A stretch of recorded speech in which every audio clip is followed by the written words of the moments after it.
Well, new Liberal leader Sussan Ley wrote today a column in The Australian saying what the Liberals should be about. It's basically motherhood stuff, or should have been. She says the Liberals will always stand for lower, simpler and fairer taxes, not as an economic ideology, but because we trust people to spend their own money more than we do the government. Except, of course, at the last election, the Liberals actually promised higher taxes, at least higher personal taxes. So I guess we should at least be positive that Ley has already learned one huge lesson. But for the rest, she hasn't said anything concrete in that article, like will the Liberals fight for tax cuts? Will they still back nuclear power? Will they still back net zero? In fact, Ley still hasn't let her deputy leader Ted OBrien claim the shadow treasury job for himself, which suggests she might have promised it to someone else for the leadership, or doesn't dare take it off Angus Taylor and have him quit politics, leaving her a bit short. Joining me is the panel, Michael Kroger, former Victorian Liberal President, Steve Conroy, former Labor Senator and Cabinet Minister. Stephen, I don't know if there's anyone's got any idea yet where the Liberals are going. Is it more to the left? Are they ditching nuclear? We don't even know who the shadow treasurer is yet. It's 2 weeks later. What do you think's happening? Well, look, I think if I can be fair to Sussan Ley and the Libs at the moment, they've just suffered, almost the biggest loss in history. So taking the time to absorb that will be a slightly longer process than 2 weeks. So I think it's a little unfair to say, well, we want to solve all these problems right now in the first 2 weeks or so after the election is over. I mean, they just lost Bradfield nominally today, which they all thought they were going to win. So there'll be a recount, but I'd rather be 40 votes up than 40 votes behind in that circumstance. So they've just lost another, and the Liberal candidate there had a good CV, looked like could be a bit of a star of the future. So they've lost another potential new person that would help lead them forward. So I think they're just being hit by all those sort of shocks still. And the Senate has yet to be finished being counted, where they probably will lose 3, 4, 5 potentially as well. So they're getting hammer blow after hammer blow after hammer blow. To try and define absolutely where you might finish in a policy debate internally is asking a little bit too much, Andrew. I mean, I'm not trying to be soft on the Libs, but it's just a little hard to pull it all together. I mean, I remember what it was like after we lost the Latham election, where we were shellacked, and it does take a fair bit of time. No, Steve, look, you make a good point, but Michael, not to know the shadow treasurer yet after 2 weeks. Normally when you've got a deputy, that deputy has their pick of the jobs, and they normally pick shadow treasurer because they think it's a great way to be very central to the government and to become the next leader themselves. Why isn't Ted OBrien named as the shadow treasurer, do you think? Well, Andrew, you're jumping the gun a bit. It's because they haven't announced the shadow cabinet yet. She's only been there less than a week. I mean, there's no urgency. The election's not for 3 years. And of course you've got to work through dozens of positions. So there's no big deal. If Ted OBrien wants to be the shadow treasurer, he will be. On the other hand, he may decide he wants to stay in energy, where he's got a lot of brownie points and credit for having the courage to front the nuclear issue. So quite frankly, there is nothing to see here, Andrew, because it takes time to announce these things. So no issue. But on your bigger point, the substantive point, where the party's going, well, sooner or later, the economic reality stick will hit Western governments around the world. It just hit America yesterday with a downgrading of their credit rating. Liberal leaders need to say to the electorate that unlimited debt, endless deficits are unsustainable, and they have to start lecturing the community about debt. Not that households need much lecturing, because they understand that they don't have an unlimited credit card, and I'm sure a lot of people would think, well, thank God the governments.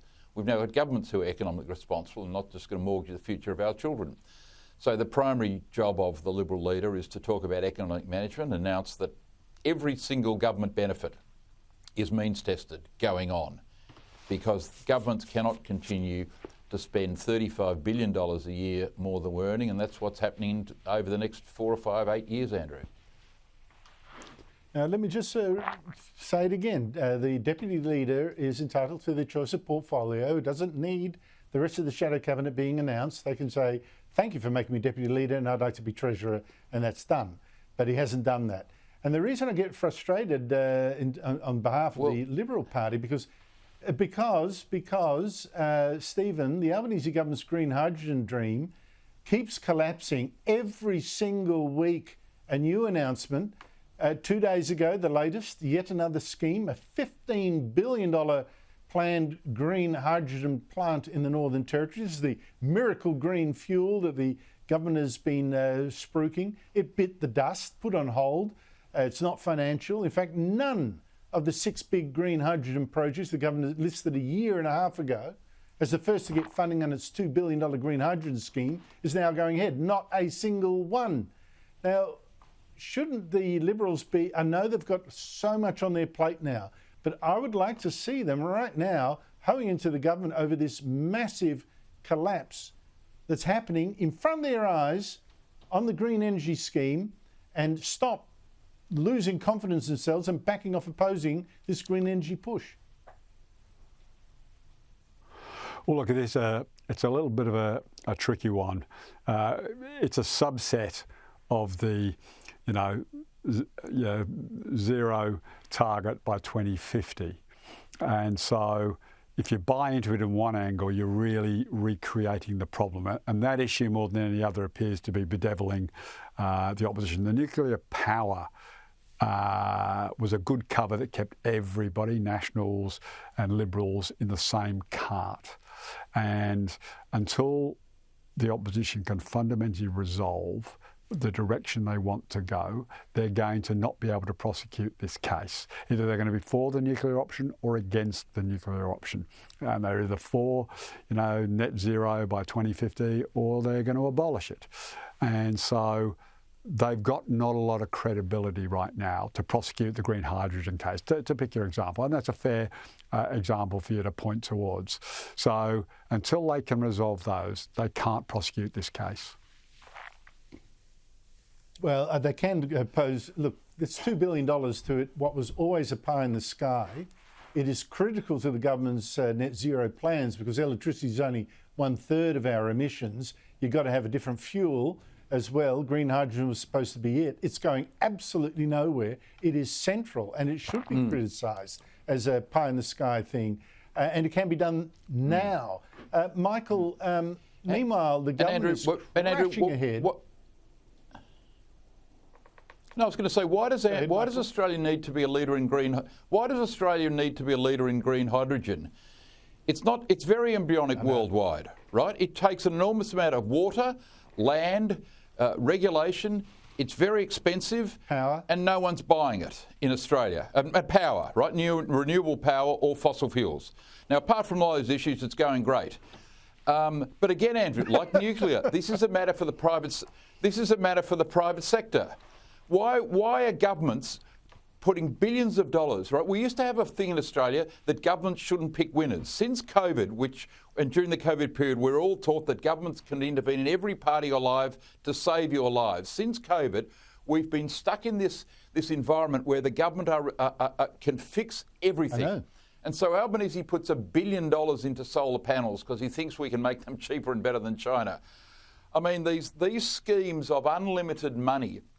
No, let's wait and see green hydrogen develop to commercial levels around the world and save our money, and then we can just copy them rather than waste billions of dollars of the Australian government's money where potentially this may not work at commercial scale, Andrew, for goodness sake. Well, congratulations, Michael. You've said more on that topic than any Liberal has said for 2 weeks.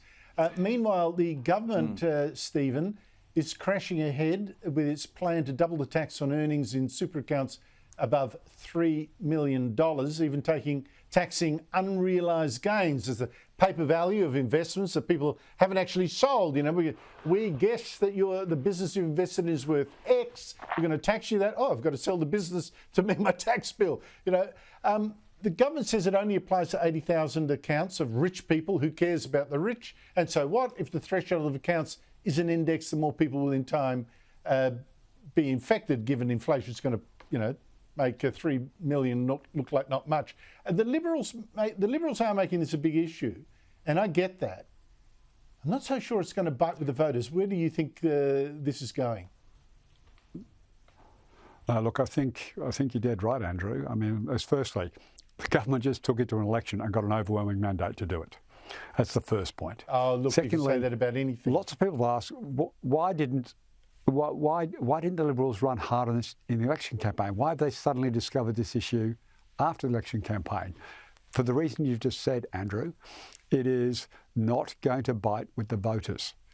I mean, making your key argument through the 5-week election campaign, we're going to protect people who've got $3 million in their superannuation account, really wasn't going to fly.